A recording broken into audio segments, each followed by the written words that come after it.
வணக்கம். யோசிச்சு பாருங்களேன், ஒரு மனுஷன் ஒரே ராத்திரியில 20 வருஷம் தாண்டி மொத்தமா மாறின உலகத்துல கண்ணு முழிச்சா எப்படி இருக்கும்? வாங்க, இன்னைக்கு வாஷிங்டன் இர்விங்கோட புகழ்பெற்ற அமெரிக்க கதையான ரிப் வேன் விங்கிள் மூலமா அந்த விசித்திரமான பயணத்துக்குள்ள போகலாம். கதையோட ஆரம்பமே இந்த கேட்ஸ்கில் மலைகளோட ஒரு மாயாஜால வர்ணனையோட தான் தொடங்குது.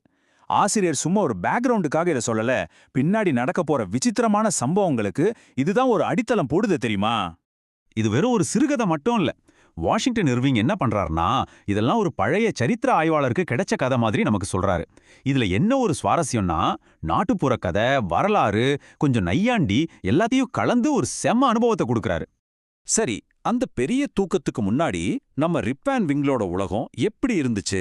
அமெரிக்க புரட்சிக்கு முன்னாடி இருந்த அந்த அமைதியான கிராமம், அவரோட வாழ்க்கை இதெல்லாம் தெரிஞ்சுக்கிட்டாதான் அவர் எதையெல்லாம் இழந்தாருன்னு நம்மளால உண்மையாவே உணர முடியும். ரிப்போட உலகத்தை சுத்தி 4 முக்கியமான ஆட்கள் இருந்தாங்க. முதல்ல அவரேதான். ரொம்ப நல்லவரு, ஆனா செம்ம சோம்பேறி. அப்புறம் அவரை எப்ப பாரு திட்டிக்கிட்டே இருக்கிற அவரோட மனைவி டேம் வேன் விங்கிள். அவரோட ஒரே விசுவாசமான துணை அவரோட நாய் வுல்ஃப். கடைசியா அந்த கிராமத்து சத்திரத்தோட தலைவர் நிக்கோலஸ் வெட்டர். நம்ம ரிப்கிட்ட ஒரு பெரிய முரண்பாடு இருந்துச்சுங்க. தான் சொந்த பண்ணைய பாத்துக்கவே மாட்டாரு, ஆனா ஊர்ல யாருக்கு என்ன உதவினாலும் முதல்ல போய் நிப்பாரு. வீட்ல ஒரு துரும்ப கூட கிள்ளி போட மாட்டாரு, ஆனா ஊர் குழந்தைங்கன்னா அவருக்கு உசுரு.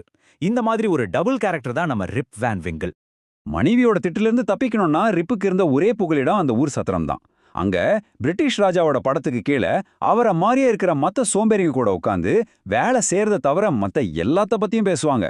சொல்லப்போனா அந்த பழைய காலனித்துவ உலகத்தோட ஒரு சிம்பல் மாதிரி தான் அந்த இடம். ஓகே, இப்போதான் கதையோட முக்கியமான திருப்புமுனைக்கே வரும். ஒரு சாதாரண வேட்டை பயணம் எப்படி ரிப்போட வாழ்க்கையே தலைகீழா மாத்தின ஒரு வினோதமான அனுபவமா மாறுச்சுன்னு பார்க்கலாம் வாங்க. ரிப்போட அந்த மாயாஜால தூக்கத்துக்கு காரணம் இந்த சம்பவங்கள் தான். முதல்ல மனைவி கிட்ட இருந்து தப்பிக்க வேட்டைக்கு போறாரு.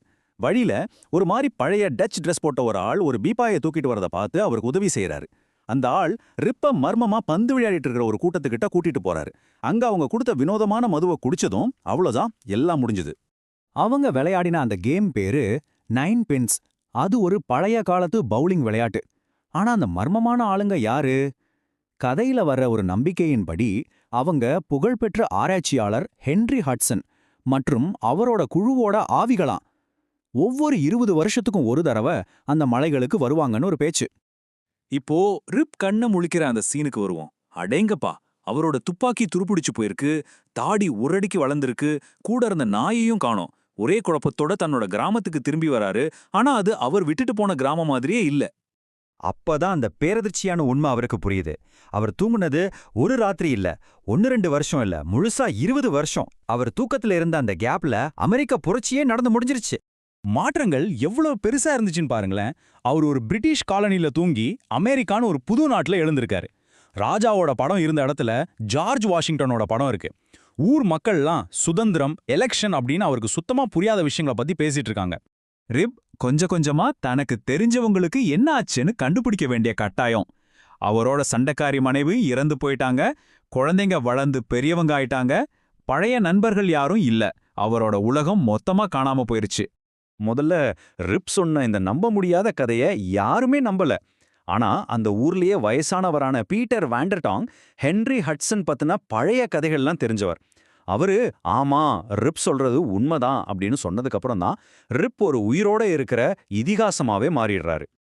ஆனா இது சும்மா ஒரு சோம்பேறியோட விசித்திரமான கதை மட்டும்தானா? கண்டிப்பா இல்ல. இதுக்குள்ள நிறைய ஆழமான அர்த்தங்கள் இருக்கு. இந்த சிம்பிளான நாட்டுப்புற கதை ஏன் இன்னைக்கு வரைக்கும் ஒரு முக்கியமான இலக்கிய படைப்பா இருக்கு? இந்த கதையை ஒரு கிளாசிக் ஆக்குறதே இதுல இருக்கிற இந்த ஐடியாஸ் தான். யாராலையும் தடுக்க முடியாத கால ஓட்டத்தை பத்தி இது பேசுது. ஒரு புது அமெரிக்க ஐடென்டிட்டி எப்படி உருவாச்சுன்னு காட்டுது. சில சமயம் நம்ம எல்லாருக்குமே வர அந்த எல்லாத்தையும் விட்டுட்டு ஓடிடலாம்னு நினைக்கிற ஆசைய பத்தியும் சொல்லுது. கடைசியில அந்த புது உலகத்துல ரிப் தனக்குன்னு ஒரு நல்ல இடத்த பிடிச்சுக்கிறாரு. அவரை திட்டுறதுக்கு மனைவி இல்ல, வேலை செய்யணும்னு எந்த கட்டாயமும் இல்ல. அவர் இப்போ ஒரு நடமாடும் வரலாறு. தன் கதையை சொல்லி நிம்மதியா வாழ்றாரு. சரி, இந்த கதையை ஒரு சின்ன கேள்வியோட முடிப்போம். ரிப் வேன் விங்கிளோட அனுபவம் ஒரு கற்பனையா இருக்கலாம், ஆனா அது நம்மள சுத்தி நடக்கிற வேகமான மாற்றங்களை பத்தி யோசிக்க வைக்குது. ஒரு நிமிஷம் யோசிச்சு பாருங்களேன். நீங்க ஒரு 20 வருஷம் தூங்கி எழுந்தா இன்னைக்கு இருக்கிற உலகத்துல எந்த மாற்றம் உங்களை ரொம்ப ஆச்சரியப்படுத்தும்?